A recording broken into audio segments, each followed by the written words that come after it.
Hello guys, मैं हूं अबीहा इंतखाब। आपके अपने यूट्यूब चैनल ज्ञानस्थली क्लासेस में आपका स्वागत है। तो यूजीसी की कुछ नई गाइडलाइंस आई हैं पीएचडी प्रवेश को लेकर। कुछ नियम बदले हैं यूजीसी ने, तो चलिए आज इन पे बात करते हैं और जानते हैं कि पीएचडी प्रवेश के लिए यूजीसी ने कौन से नियम बदले हैं और कौन से नए नियम लागू किए हैं। तो आज का वीडियो स्टार्ट करने से पहले मैं बता दूं, अगर आप हमारे चैनल पे नए हैं तो चैनल को सब्सक्राइब जरूर कीजिएगा, क्योंकि हमारे चैनल पे यूजीसी नेट जीआरएफ की कंप्लीट तैयारी करवाई जाती है और साथ ही साथ गवर्नमेंट जॉब की जितनी भी नोटिफिकेशन आती है उसकी पहली इंफॉर्मेशन आप तक पहुंचाई जाती है। तो चलिए स्टार्ट करते हैं आज का वीडियो और जानते हैं यूजीसी की नई गाइडलाइंस के बारे में। विश्वविद्यालय अनुदान आयोग यूजीसी ने पीएचडी डिग्री पुरस्कारों पर अपने नियमों को अंतिम रूप दे दिया है। जो 4 साल के स्नातक कार्यक्रम में 7.5 के आधार पर हम देखते हैं सीजीपीए वाले उम्मीदवारों को मास्टर कार्यक्रम पूरा किए बिना पीएचडी प्रवेश के लिए आवेदन करने की अनुमति देता है। देखिए, यूजीसी ने कहा है कि अगर मास्टर्स आपका कंप्लीट नहीं है तो अगर आप 4 साल यानी कि जिसमें बीए और मास्टर ग्रेजुएशन और आपका पोस्ट ग्रेजुएशन दोनों ही तैयार हो रहा है, जो 2020 की नई शिक्षा नीति उसके तहत, क्योंकि देखिए यहाँ पे आपको पूरा 5 साल लगता है, 3 साल आपको ग्रेजुएशन का प्लस 2 साल आपको पोस्ट ग्रेजुएशन का, तो टोटल यहाँ पे आपके 5 साल बनते हैं। लेकिन नई शिक्षा नीति के तहत आप ये दोनों ही डिग्री कोर्स कंप्लीट कर सकते हैं 4 साल के अंतर्गत।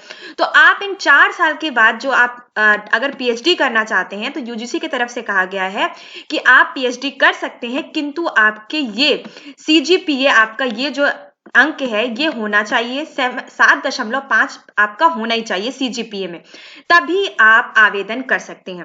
विश्वविद्यालय अनुदान आयोग पीएचडी डिग्री प्रदान करने के लिए न्यूनतम मानक और प्रक्रिया।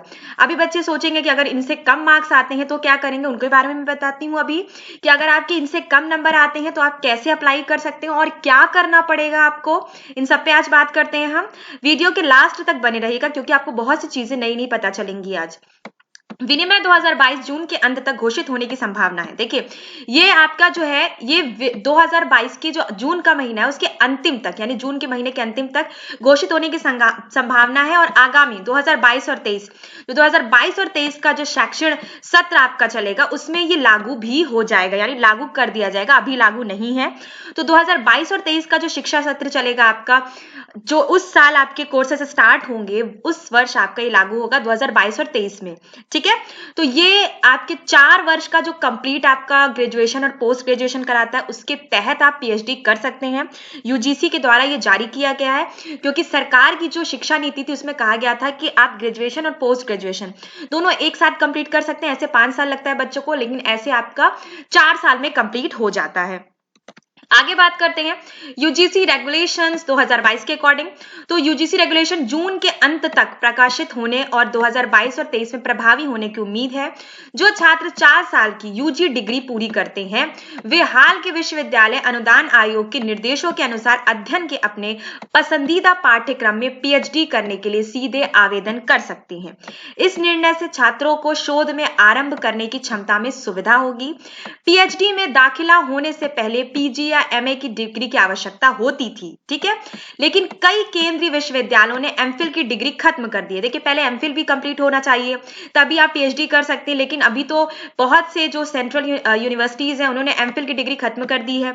उन्होंने कहा कि 4 साल 8 सेमेस्टर की स्नातक डिग्री वाले आवेदकों के लिए न्यूनतम सीजीपीए 7.5 है, जिसमें आरक्षित श्रेणियों के साथ साथ आर्थिक रूप से वंचित आवेदकों के लिए 0.5 सीजीपीए की छूट है, यानी कि 7 होने चाहिए किनके, जो रिजर्वेशन कोटा में आते हैं, और जो रिजर्वेशन कोटा में नहीं आते उनको 7.5 सीजीपीए होना चाहिए, तभी वो आवेदन कर सकते हैं।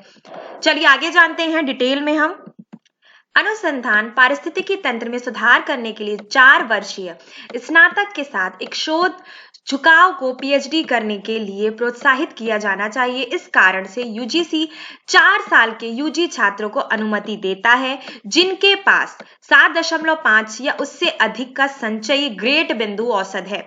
पीएचडी कार्यक्रम में प्रवेश के लिए विचार किया जाएगा यदि किसी छात्र का सीजीपीए 7.5 से कम है तो उसे 1 साल की मास्टर डिग्री करने की आवश्यकता है। देखिए, यदि 7.5 से आपका सीजीपीए कम है और आप फिर भी पीएचडी करना चाहते हैं, तो ऐसा तो नहीं है कि जो जिनका 7.5 से सीजीपीए कम है वो पीएचडी ना करें।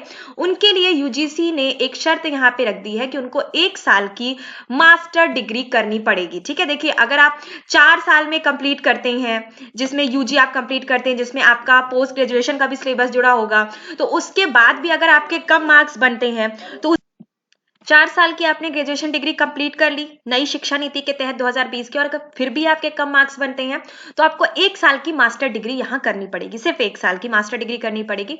तब आपके टोटल 5 साल वही बनते हैं, सीधी सी बात है। लेकिन आप मेहनत कीजिए, आपका सीजीपीए बन जाए, ताकि आपका 1 साल यहाँ पे बच जाएगा। ठीक है, अब आगे बात करते हैं राष्ट्रीय शिक्षा नीति के बारे में।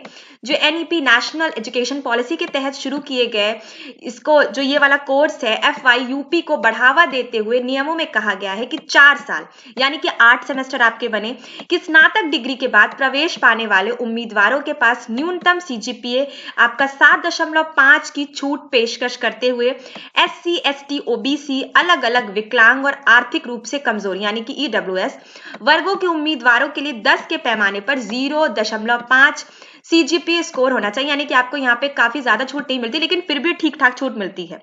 हमारे HEI में अनुसंधान पारिस्थितिकी तंत्र में सुधार के लिए पीएचडी करने के लिए 4 वर्षीय स्नातक छात्रों को पीएचडी करने के लिए प्रोत्साहित करना महत्वपूर्ण है। इसलिए हम 4 वर्षीय यूजी छात्रों को पीएचडी प्रवेश के लिए पात्र होने की अनुमति दे रहे हैं जिनके पास 7.5 या उससे अधिक का सीजीपीए है। यूजीसी के अध्यक्ष M जगदीश कुमार ने कहा कि जिनके पास 7.5 से कम सीजीपीए है उन्हें पात्र होने के लिए 1 वर्षीय की मास्टर डिग्री हासिल करनी पड़ेगी। ठीक है, नए नियम के अनुसार खाली सीटों में 40% को विश्वविद्यालय स्तर की परीक्षाओं के माध्यम से भरा जा सकता है। प्रवेश के 2 तरीके होंगे, राष्ट्रीय स्तर की प्रवेश परीक्षाओं के आधार पर 100% या राष्ट्रीय स्तर की प्रवेश परीक्षा और विश्वविद्यालय स्तरीय राज्य स्तरीय प्रवेश परीक्षा के आधार पर 60 या 40 विभाजन की सिफारिश की जाएगी। इन उम्मीदवारों के चयन में यदि सभी रिक्त पदों को राष्ट्रीय स्तर की प्रवेश परीक्षा यूजीसी, CMIR, ICMR, ICR आदि द्वारा आयोजित के माध्यम से भरा जाता है तो संस्थान द्वारा आयोजित साक्षात्कारों विवाहों को यहाँ पे 100 वेट दिया जाएगा। देखिए, यहाँ पे मैंने पूरी की पूरी यूजीसी की जो न्यू गाइडलाइंस है उसके तहत बता दिया। पूरे वीडियो का अगर मैं निचोड़ निकालूं तो सीधी सी बात है, अगर आपने 4 साल का जो यूजी कंप्लीट किया है न्यू एजुकेशन पॉलिसी के तहत तो आप पीएचडी कर सकते हैं। यूजीसी ने ये आपको मान्यता दे दी है कि आप पीएचडी के लिए, जैसे आप कह सकते हैं, एलिजिबल है, आप शोध कर सकते हैं अगर आपका सीजीपीए 7.5 बनता है। अगर सीजीपीए 7.5 नहीं बनता है, उससे कम बनता है, तो आपको 1 साल की मास्टर डिग्री करनी पड़ेगी। तो सीधा सा आज का जो सवाल था कि क्या एमए नहीं करने पर भी हम पीएचडी कर सकते हैं, तो बिल्कुल कर सकते हैं। लेकिन इसका एक छुपा हुआ जवाब ये भी है कि आपका पोस्ट ग्रेजुएशन का सिलेबस कहीं ना कहीं यूजीसी का जो 4 साल आपको पढ़ा, यूजी का जो 4 साल पढ़ाया जा रहा है अंडर ग्रेजुएशन में, आपको वहां पे कंप्लीट हो रहा है। अगर आप इन मानक तथ्यों पे खरे नहीं उतरते, यानी कि सीजीपीए आपका कम बनता है, तो आपको 1 साल की मास्टर डिग्री यहाँ पे अलग से करनी पड़ सकती है। 1 साल की मास्टर डिग्री का प्रावधान भी है नई एजुकेशन पॉलिसी के तहत। तो आपको वीडियो कैसा लगा वो डिटेल में हमें बताइए, कमेंट करके बताइए। और अगर आप चाहते हैं कि मैं न्यू एजुकेशन पॉलिसी पे कोई वीडियो बनाऊं, आपको न्यू एजुकेशन पॉलिसी 2020 को समझाऊं, क्योंकि बहुत से फेरबदल होते रहते हैं न्यू एजुकेशन पॉलिसी 2020 के तहत, तो मैं डिटेल में आपको न्यू एजुकेशन पॉलिसी 2020 अगर आप मुझसे समझना चाहते हैं तो कमेंट करके जरूर बताइए, मैं उस पर वीडियो बनाऊंगी। लेकिन आपके कमेंट जब आएंगे तभी मैं वीडियो बनाऊंगी, क्योंकि जरूरत होगी तभी तो मैं वीडियोस बनाऊंगी। ठीक है, तो आज की वीडियो बस इतनी ही। चैनल को सब्सक्राइब कीजिएगा, वीडियो को लाइक कीजिएगा। थैंक यू बच्चों।